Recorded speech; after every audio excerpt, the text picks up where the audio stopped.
Well, good day, guys. This is Brandon, Little NC Farmer, coming back to you again today on another something different time. And today, we are actually now into a new month, the month of November. Now, I'm actually recording this several days ahead of time because some of you may know, you may not know. A good friend of mine did post it on his YouTube channel uh, that my grandmother passed away on the 21st of October. And so that kind of pushed me that week. Last week, we were kind of occupied with that. And we didn't have the funeral until Wednesday, I think the 26th, if I remember right. So it was kind of a busy week, a lot going on. And I had actually made a video the very day that she had passed away that afternoon. And I hope maybe by the time you see this, I have done shown that video, but it's plowing, breaking up our garden and stuff like that.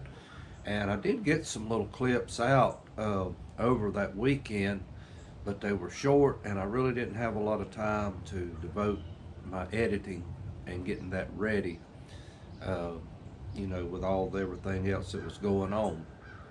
So I do apologize for that. And that's just something that it's a part of life, and I'll say more about that in just a moment. But I do want to welcome each one of you back to another something different time today. And that is one thing that's happened since I was on last. And uh, our garden is still going to town. I mean, uh, hopefully before long the little onion sets, they are up. They are almost, I'd say some of them are probably a foot tall right now. And I am working on a video I want to do start to finish on that. And I've had some of you to request that. And I want to try to do it condensed so it's not as lengthy. And hopefully next year, some of you, if you're wanting to learn how to do that, you can follow along. This has worked for me. I don't know that it'd work in your area. There's a lot involved with growing onions. Number one, you need to know what time zone you live in. Are you in a short day area or a long day area? And you need to have the correct onions for that area. There's a long day onion and there's a short day onion. Now where I am intermediate, and the onions that I am actually growing are considered long day. They're Walla Walla onion. And these past 2 years, guys, you've seen the results. They have bulbed out. I mean, great big slicing onions. But now in your area, if you live a lot further south from me, you probably won't be able to do that because of the day length. And so anyway, that's where I'm at with that, and hopefully probably in another week or so I'm going to be transplanting those into containers and getting those ready for the winter. And I hope this breeze, it's kind of breezy out here and it's cool this morning. It was like down in the mid or low 40s. We've only had, we had some frost back I think a couple of weeks ago, and we've had that cold snap, and it's kind of regulated back out, moderated to like low 70s, which is not bad for this time of year. I mean, it's been pleasant to be outside working. You don't walk out and deal with 90% humidity and 90 degrees temperature wise. I mean, that's been a blessing. And so I've got to get busy in my yard. I've got leaves I need to get up and compost, get those ready to go in the compost pile and cut them up, and that'll be good compost for next year. But we've worked on that. I think we've got all of our pumpkins out of the field, and I mean, guys, I think my dad said he counted all total. He said probably right around 60 pumpkins off of that one vine. And I showed a little short video last week showing the tap roots on that vine. Guys, they were as big as my finger, and I pulled them out of the ground that far, and they actually went further. And that is why those things were so prolific. I mean, they had tap roots like a tree almost. And, you know, I was just taken back and amazed at what that one vine did in the ground area and space that it covered. And, you know, so we're thankful for that. Hopefully we'll be putting us up some pumpkins for long. The Cherokee tan pumpkin, I did it in a container, and it was one vine, and I had over 24 Cherokee tan pumpkins off of that one vine. And thankfully we've been able to secure some seed from it, and we'll be able to have those in years to come, I hope. And I had those here, and I had the big pumpkins down at Mom and Dad's because I didn't want to mix it. And I want to keep those seed as pure as I possibly can, because they are an heirloom, and I like to take care of my heirlooms and not mix them together if I can. And so, you know, we're real thankful for that. We've already had several pumpkin pies already this year. We've had a persimmon pudding, and been able to go down to Mom and Dad's and gather some persimmons. And so it's that time of year. And just looking around, I mean, guys, the trees are just simply alive this year with color. I mean, I'm looking at two maple trees. One's kind of a goldish yellow color, and then there's another one over there that's kind of a light maroon reddish color. And there's a little, I don't know what kind of tree it is, a little small, I can't think of the name of it right off the top of my head. It's not an ash, but it's similar to the ash, but it's a little small tree there in the middle, and it's kind of just a reddish, I mean a yellowish, bright yellow, and then there's a maple over there that's bright yellow. I mean, it's just, I just love looking at these beautiful colors, and that's just a blessing to get to view that. And, you know, it's when you go down the highway and you get to see all those colors. I mean, I'm just thankful that the good Lord can put on a show with his handiwork. And that's just, if that don't bless you, then I'm sorry. It just does me. So, but you know, anyway, that's, you know, kind of like where we're at there. Garden's pretty much winding down. Now, I mean, I've got my collards and my broccoli here. The ones that I planted down at Dad's, sorry to say, but the deer got in. I didn't put didn't even give it a thought to put any kind of protection around those, and they mowed down just about every one of them. Now, my dad still has creases coming up, and we've got several of those around, but you know, that's just what happened there, so nothing I can do about that. But here, you know, they're pretty well protected. I've got the fence around the little garden here. So I've got collards, and I've got broccoli, and didn't do any cabbage this year. But my kale, it's the true Siberian kale is the name of it. And guys, I mean, that stuff is simply delicious. If you've never grown kale, and if you like collards, those type of greens, I urge you to try you some kale. If you have you can grow that in a container. And some people freeze dry it and make kale chips and things of that nature. And guys, I mean, I love kale. It's been the first I've had that I've actually grown in a very long time, and I forgot how good that stuff was. I mean, to me, it's my favorite green. And so we've got a hawk that comes out here, and he lights in this maple tree behind the yard, in the backyard here. And he's just flew up in that tree. I guess he's looking for a mouse or something, I don't know. But he can help himself to that all he wants. I saw him there yesterday, and he's back today. So, but anyway, you know, that's kind of where we're at with the garden. And there's really nothing other than the kale that's really ready to harvest. The broccoli and the collards, you know, that'll be a while yet. It may be on toward Christmas before we can get anything there. But yes, we did say goodbye to my grandmother this week. That was really a hard time. And I just want to say a lot of what I show on my channel regarding gardening, canning, and things of that nature, most of it, not all of it. I mean, I learn a lot from my mom and dad as well, but a lot of it, especially the canning part of it and the gardening too, I have to give credit where credit's due, and I learned a lot from my grandparents. And if you still have your grandparents living and you're able to communicate with them and talk with them, I urge you to learn as much as you possibly can while you can. I am so thankful. I mean, I just turned 50 years old, and to have a grandparent living at 50 years old is a blessing. And I'm thankful for the years that I got to spend with her and work with her and my grandfather and grandparents on the other side of the family as well. I didn't get to know them as long, but I'm thankful that I had all those years to learn and, uh, absorb that education, that knowledge that they had, the skill that they had, to be able to absorb that.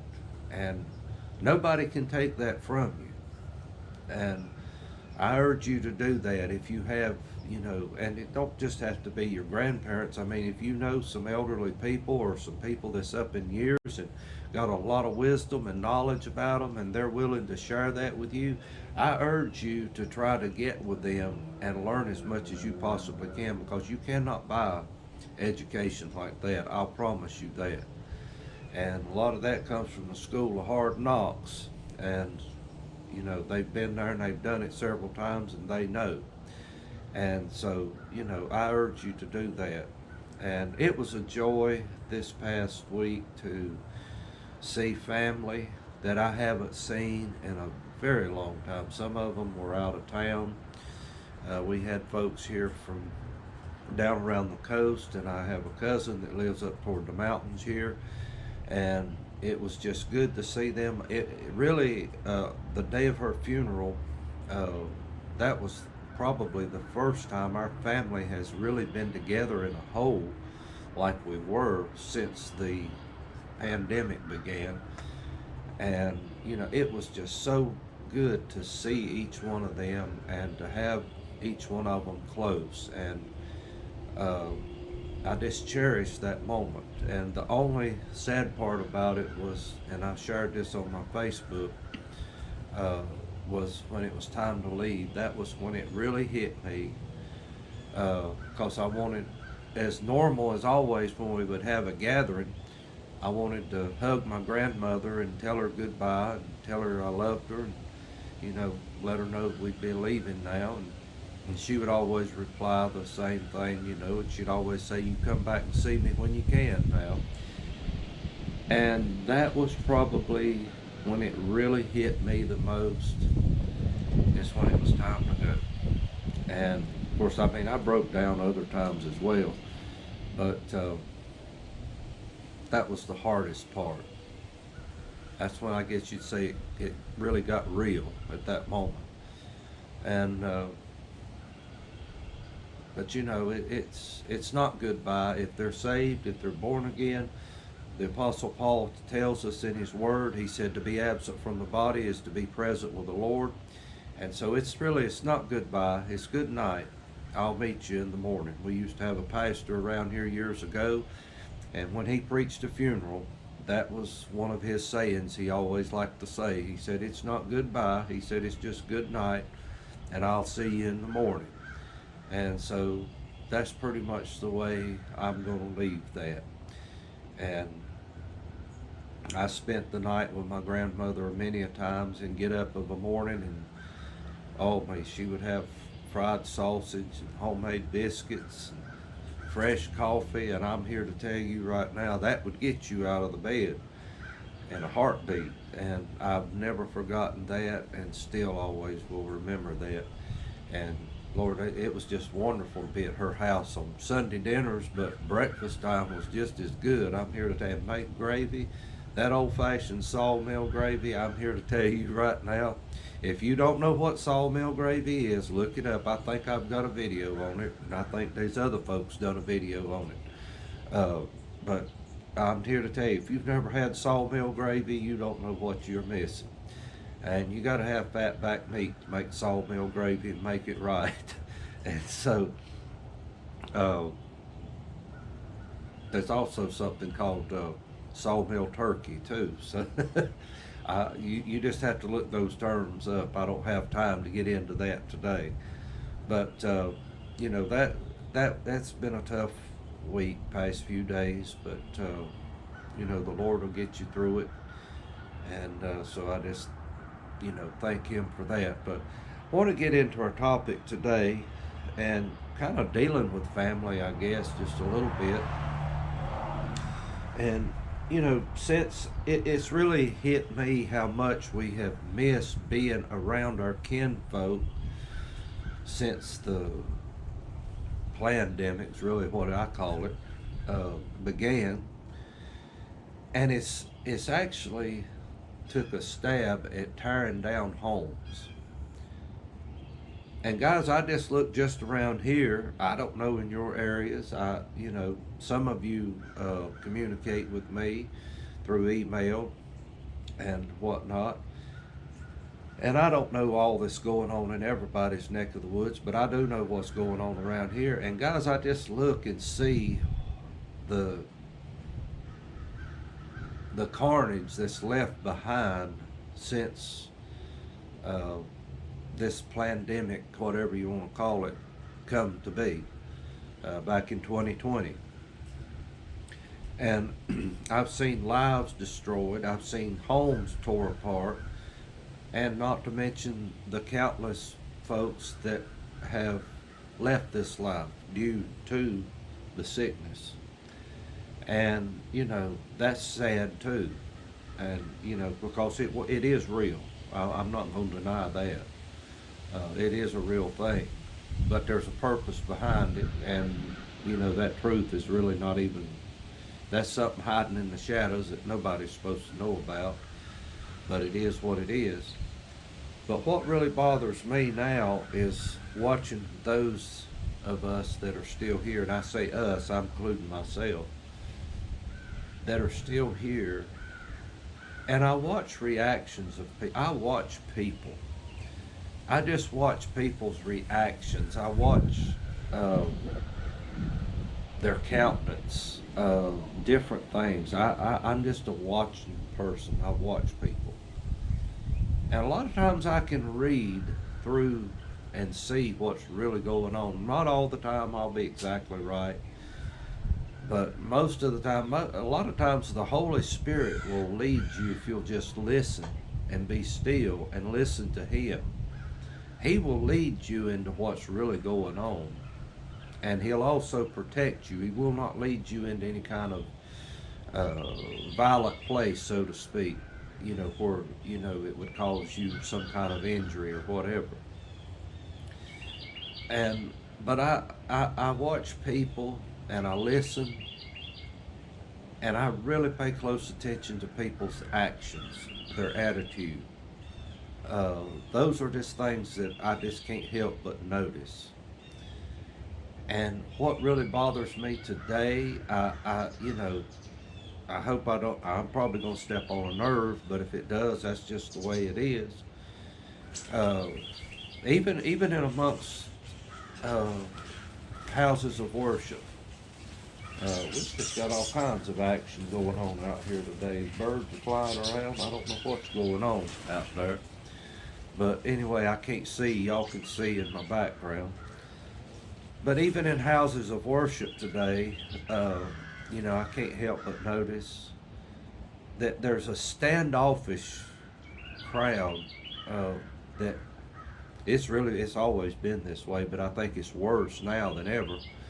But there's a crowd that's kind of standoffish, that they're better. They feel that they're better than ever. They're the elite. They're better than everybody else there. They're the ones that pay all the bills, that give all the money, and do all this. Well, I want to remind those type of people, I hope you're not one of them, but in the scripture, the Bible talks about the little widow woman that gave her 2 mites, I believe it was, and Jesus said she gave more than all of them because she gave all she had. And percentage-wise, she outgave everybody. And, you know, it just makes me sick. And I'm going to take this where it's really where the rubber's meeting the road at in our day and time. A lot of people today, if you don't have this right here, they avoid you. It's like you've got a plague. It's like you're diseased. You could cause them a lot of heartache or something. I don't want to get that way. And God help me not to be that way. Now we're to abstain from sin. We're not to be partakers and going to sinful places like beer joints and stuff such as that. That's not what I'm talking about, guys. I understand that. You've got to live in this world. You can't just isolate yourself from everybody. I get that. But what I'm seeing today with this, I mean, and there's a crowd that's, they feel like they've got all these right here, that boy, that puts them on an elite plateau, that they're invincible, that they're the elite. And God help me not to get that way. I'm not judging you if you do have that. That's your privilege, to have that, just like it's my privilege not to have that. That you the one make that choice. And that's the way it should be. But don't go around thinking that you're better than everybody that didn't get it. Because I'm seeing so much of that today, it makes me sick. But it don't just make me sick, it makes God sick. If you don't believe that, read the book of Revelation chapter 3, where he talks about the Laodicean church. They have a form of godliness. I think it was the Apostle Paul told young Peter this. He said they have that form of godliness, but they deny the power thereof. But we see that the church of Laodicea is pretty much like that. They're just a form. They're a shell. But when it comes to real spiritual worship with God, they feel that they're better than everybody else, and they start excluding different ones. And God said that they were lukewarm. And he said, because they are lukewarm, they're neither hot nor cold. He just said you're going to be cold is to be lukewarm. And I'll give you a good example. I've got a cup of hot coffee right here. And it's done, since I've been out here, it's done got lukewarm. And I don't particularly like it like that. But God said that lukewarmness made him sick. And he said he would spew them out of his mouth. That's the word. And I'm afraid that's what we're seeing today.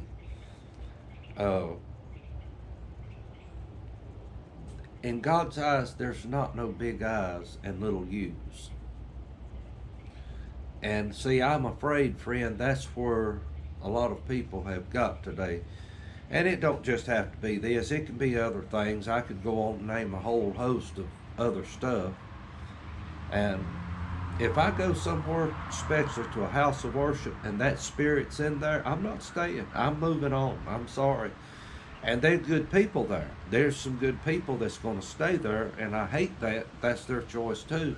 But I'm not staying in a patch of mess like that. I refuse to do it. You say, well, you'll be moved. Well, maybe I will move around a lot. I don't know, but I'm just not going to sit in it. And, when you begin to treat people and throw them under the bus because they don't act just exactly like you think they should act, let's Jesus, I think it was the Lord himself, Christ himself, made the statement on one occasion. He said, let brotherly love continue. That's what's lacking in our day and hour today. And that's also the new commandment that Jesus left the church. He said, a new commandment I give unto you, that ye love one another. Now, in doing that commandment, you'll fulfill all the others. Think about that. I think it was Mr. Danny just last week talked on that on his porch time. And that's where we're at today. I've never seen such hatred, and it's inside houses of worship today. And like I say, it don't have to just be over this. I've seen it, and gosh, I've seen it over the years and so much. Primarily, it'll start in the music section. There was an old saying years ago that said that I remember a song leader said one time. He said that when Lucifer was cast out of heaven, that he landed in the choir loft, and I believe there was a whole lot of truth to that. And so I don't know whether he did or not, but his spirit's definitely within that. And I've seen so much of that over the years, especially you get several different singers involved, and one feels like they're better than the other. And then let me just go ahead and just smack this while I'm right here. I've seen churches, they'll embrace one over all the rest and just wear them out. I mean, just have them up just about every Sunday, just about seems like. And all the rest of them, they'll just kick to the curb, or as the old saying is, they'll kick them under the bus, and that's where that'll end at. I've seen that so many times, guys. It literally just makes you want to vomit. And if that's what you like, if that's the way you have at it, but not me. We're supposed to love one another as Christ loves us. And I'm just not seeing a lot of that today. I'm seeing a lot of strife and division, backbiting, and traitors, high-minded, lovers of pleasure more than lovers of God. That's where we're at today. And it's really troubling. It's really troubling when I see that. I got news for you. God's not a bit impressed with none of that. God's not impressed with you rearing back, bragging about how much you gave to your church or whatever. He's not impressed with that. Matter of fact, you didn't give nothing. It was his to start with, and you're supposed to give it back to him. Now you need to study the Word. It already belonged to him. And matter of fact, I'll just say this: you ain't never give nothing nohow till you wiped your bank account out. You think about that, and stayed obedient to God. Now you think about that for just a little while, and there's not many people will brag on that because they don't want to. Their pride. That's the thing today, is pride. I mean, and the good book tells us about that. Pride goes before destruction, and a haughty spirit before a fall. And that right there, I'm afraid, is what's taking down a lot of people.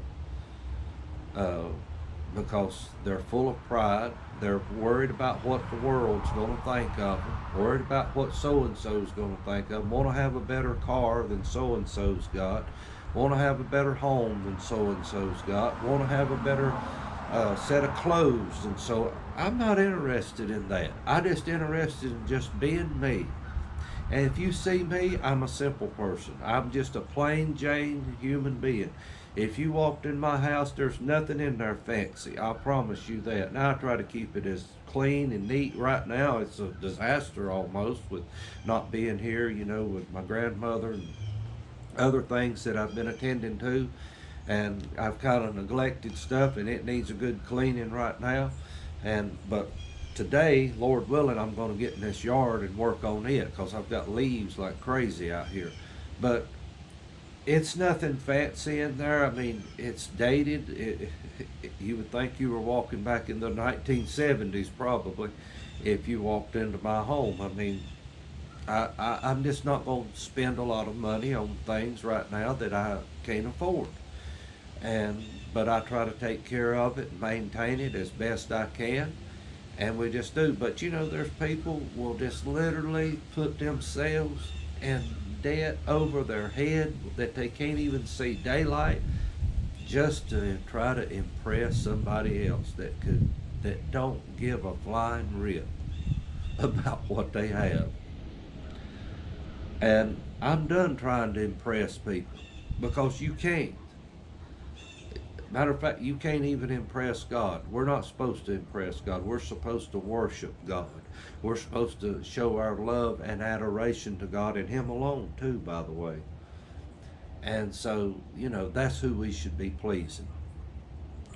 And if your life doesn't try to please and honor Him, then we've missed the boat. I say we, myself included. And we miss the mark when we start trying to impress people and please people and get pats on the back from other folk. We've missed the mark. That's me too. And I'm just all about just being, Lord help me to be the faithful and humble servant. I fall very short of that, because my flesh, just like yours, my flesh gets in the way, and I think it ought to be a certain way, and when it ain't, I get offended or whatever. Don't sit there and crow, you do too.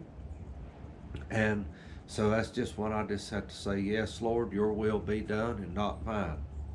That's easy talking, but it's real hard living, I'll tell you that. And but you know what? The closer I get to home, the less things of this world matter to me.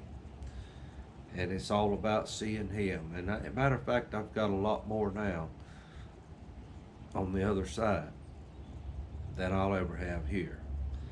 And so I'm just looking forward to Him. So guys, I know that was what I've had today. Has been a little scattered, and I appreciate you so much for watching and sticking with me. And I appreciate your support for my channel as well. And if you're not a subscriber, I encourage you to do that. And hope you find something here that'll be a help, be a blessing to you. And hopefully, Lord willing, we'll be back on trying to get these something different times back to going again. And, make use of it while I can. And because I'm afraid the day's coming that our voices is going to be silenced from just the way things in our world is getting. So guys, I appreciate you watching, and until next time, thank you from Little NC Farmer.